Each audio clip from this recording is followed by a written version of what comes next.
Mis sa arvad, miks su nahk on kergesti ärritu, punetav ja punniline, kuigi sa teed kõik õigesti? Kui sa kasutad oma nahale ideaalselt sobivaid tooteid või sobivaid tooteid, järgid erinevaid ilusoovitusi, aga sa ei tunne end endiselt oma nahas hästi, siis võin sulle öelda, et sageli see polegi sinu süü, aga see on sinu vastutus sellele põhjuse leidmine, miks see nii on. Oma nahaspetsialisti töös näen ma ikka ja jälle sama mustrit. Klient keskendub nahaprobleemi lahendamisel kreemile, seerumile, protseduurile ja vahest siis lõpuks viimases hädas ka nahaarsti kreemile, salvile või hoopis antibiootikumile. Aga kui need ei aita piisavalt või probleem tuleb ikka tagasi, siis kiputakse olema segaduses, et miks see nii küll on. Nii et täna räägin sulle millestki, mis muudab sellist vaid pinna pealt kosmeetikast lähtuvat naha tervisepilti veidi teistsugusemaks sinu jaoks. Räägin soolestiku ja naha vahelisest seosest ja see ei ole sugugi mingisugune hüpotees, vaid täiesti teaduslikult tõestatud reaalsus. Ja nüüd on olemas ka selline soolestiku tervisetest, mis tegelikult näitab numbrites selle nii-öelda olemasolu. See test ei mõõda tegelikult lihtsalt, millised bakterid su sooles on, nii nagu tavaliselt sellised soolestikuanalüüsid, mikrobiomi analüüsid teevad, vaid ta tegelikult mõõdab seda, mida need bakterid toodavad ja kuidas see siis mõjutab su naha seisundit. Ja ainult 2 pisikese näpu otsast võetava sellise veretilgaga, et ehk siis, et ei mingeid suuri pikki nõelasid ja veeniverd, et ei ole vaja karta. Ja tegelikult, miks ma sellest räägin, et on hästi oluline mõista, miks just veres nähtavad ained on nii olulised. Veri varustab toitainetega kogu keha, kaasa arvatud naha taastumist. Isegi kui su sooles on head bakterid ja need toodavad kasulikke aineid, ei tähenda see veel, et need ained ka verre jõuavad ja naharakkudeni nii-öelda kasutusele kanduvad. Roojaproov, mis on selline klassikaline mikrobiomi uuring, kakaproov, on oma olemuselt tegelikult vaatlus. Ta näitab, kes su sooles on, aga see ei anna aimu funktsioonist, mida see mikrobioom sinu heaks teha suudab. Vereproov näitab seevastu seda, et kas need kasulikud metaboliidid, ehk siis ained, mida mikroobid toodavad, tegelikult ka töötavad, kas nad jõuavad vereringesse ja saavad seeläbi su nahka toetada. Et sa saaksid võib-olla paremat aimu, miks see nii-öelda selline soolestiku analüüsimine ja see konkreetne soolestikutest nii oluline on, selgitan sulle natukene, mis kehas nii-öelda sügavamal soole tasandil töötab. Räägin trüptofaanist. Tegemist on aminohappega, põhimõtteliselt siis sellise valgulise ainega, mida sa saad toidust ja tal on oma nii-öelda sinu kehas põhimõtteliselt nagu ainevahetuslikult või biokeemiliselt, et mis temaga edasi saab aineliselt nagu sisendmaterjalina, 3 erinevat rada, kuhu ta minna võib. Esimene neist viib serotoniini ja melatoniinini. Need on su hea enesetunde ja unehormoonid. Melatoniin on oluline, sest ta toetab naha paranemist öösiti ja kaitseb oksüdatiivse stressi eest. Teine rada on künureniini rada. See aktiveerub siis, kui su kehas on immuunstress või põletik. Künureniin on märk sellest, et su immuunsüsteem on pinges.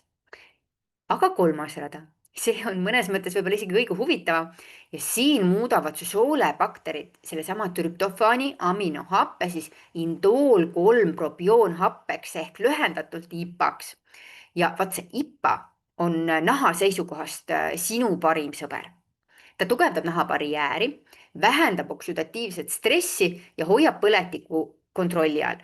Ma võtaks selle vastu nagu nii-öelda kokku kui ülima anti-aging, naha, wellness, secret, mis iganes sellise ülima nagu kiidulaulu võiks sellele IPA-le siinkohal tegelikult laulda.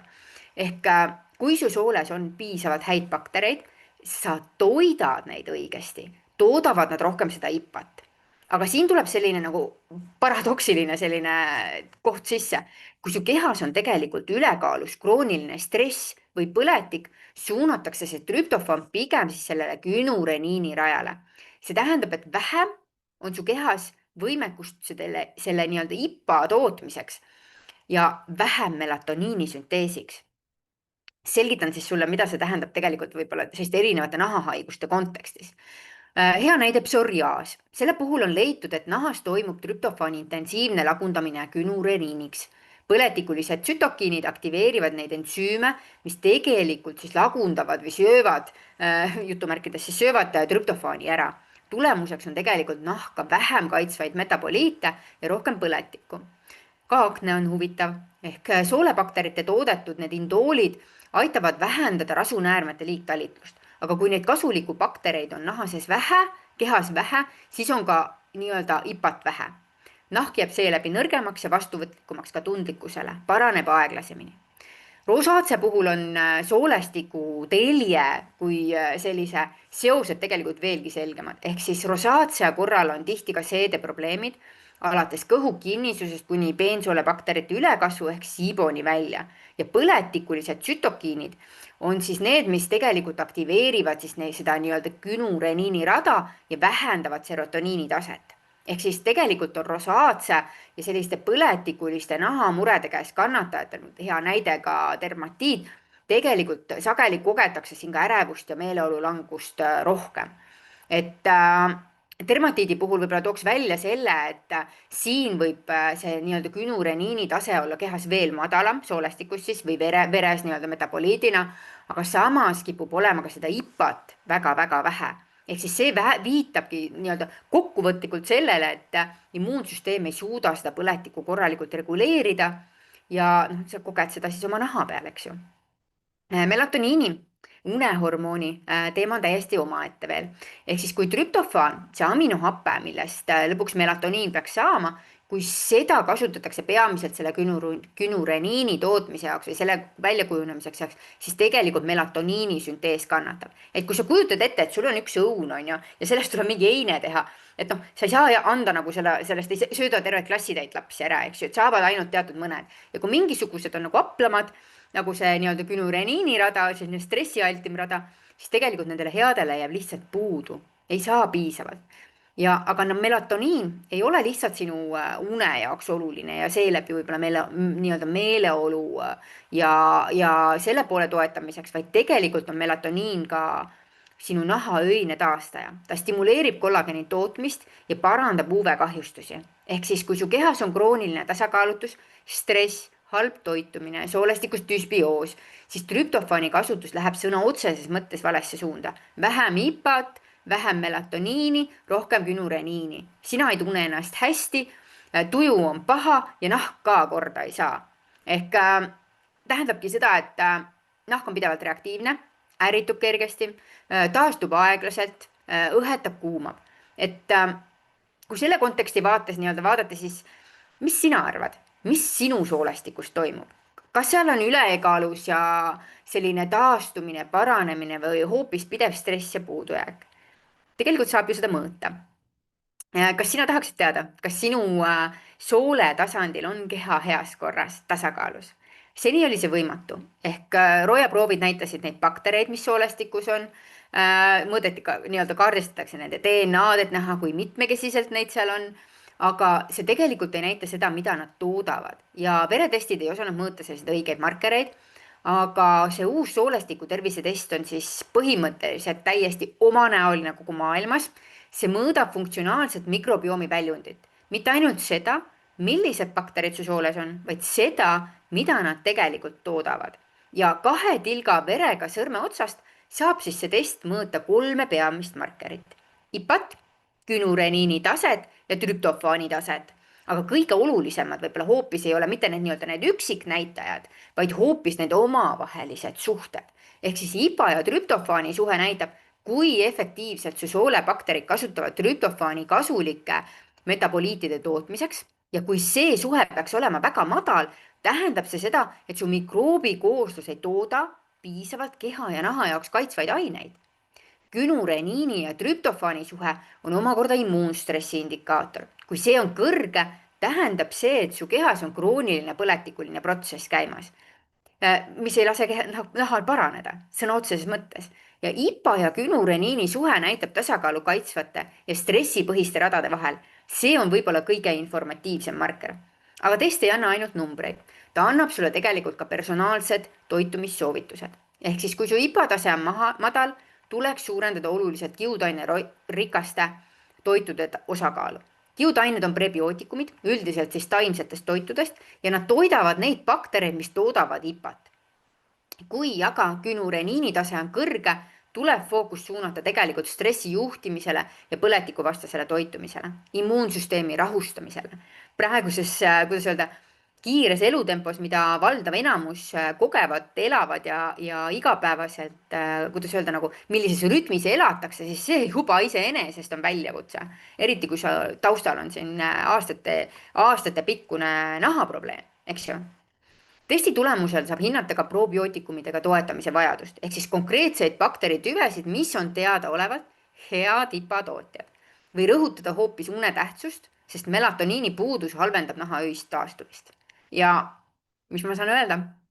Nahaspetsialistina avab see analüüs mulle täiesti uue vaate ja esimest korda saan mõnes mõttes vaadata ka nii-öelda varjatud põhjuseid, miks nahk ei parane, vaatamata siis õigele nahahooldusele ja protseduuridele. Ehk siis kujuta ette, et kui sul on aastaid olnud rosaatia ja nüüd soolestikutestis on näha, et künureniini tase on kõrge ja IPA madal, siis annab see tegelikult reaalse selguse, et probleem pole ainult nahas, see on süsteemne immuunhäire ja lähenemine peab olema kogu keha terviklikult vaatav. No, vaja on parandada soolestiku tervist, aga test tegelikult ei ole lihtsalt nii-öelda mingi kaardistamine või tagajärgedega tegelemise võimalus. See test võimaldab ka ennetamist, ehk siis sa võid avastada tasakaalutuse enne, kui nahk üldse hakkab reageerima.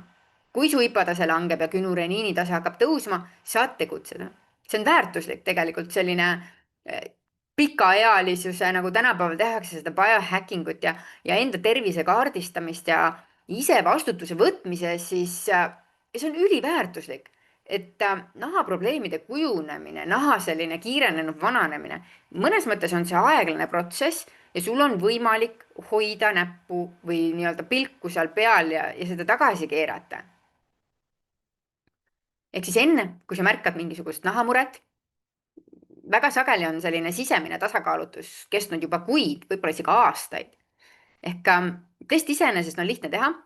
Näppu otsast ainult 2 pisikest sõrmede orget, väikesed veretilgakesed ja seda on võimalik siis mingisuguse nii-öelda optimaalse vahemiku tagant korrata. Olgu selleks siis 4 kuud, mis on vere uuenemise aeg, mis on nagu vähim aeg, mille järel tasub teda üldse uuesti teha.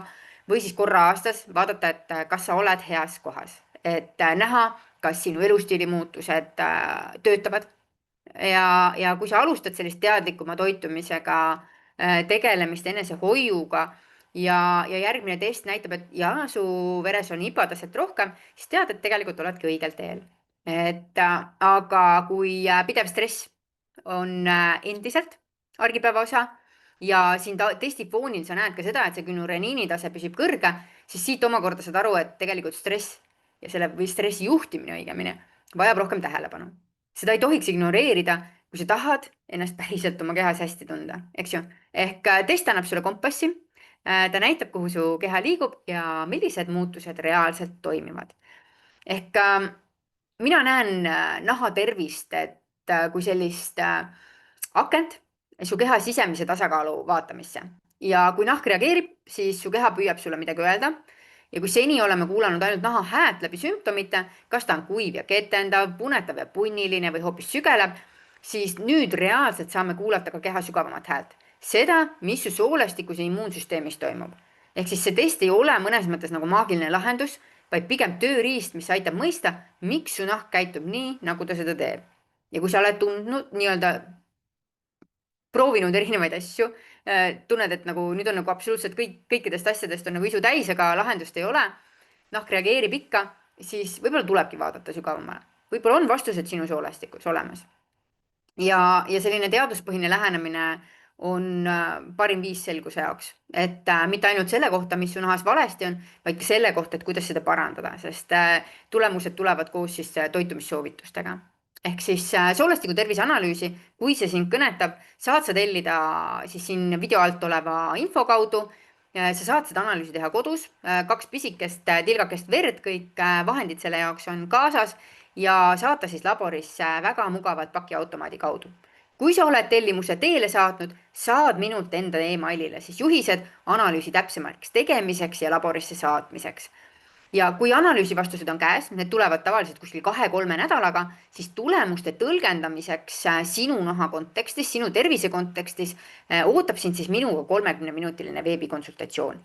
Ja kui sa tunned, et sa oled proovinud kõike, aga selgust ikka ei ole, siis äkki on just see test see puuduv pusletükk, mida sa otsinud oled. Ehk siis ära lase sellel võimalusel mööda minna, sinu nahk otsib vastuseid ja sinu keha on reaalselt see, mis suudab neid siis talle anda ka.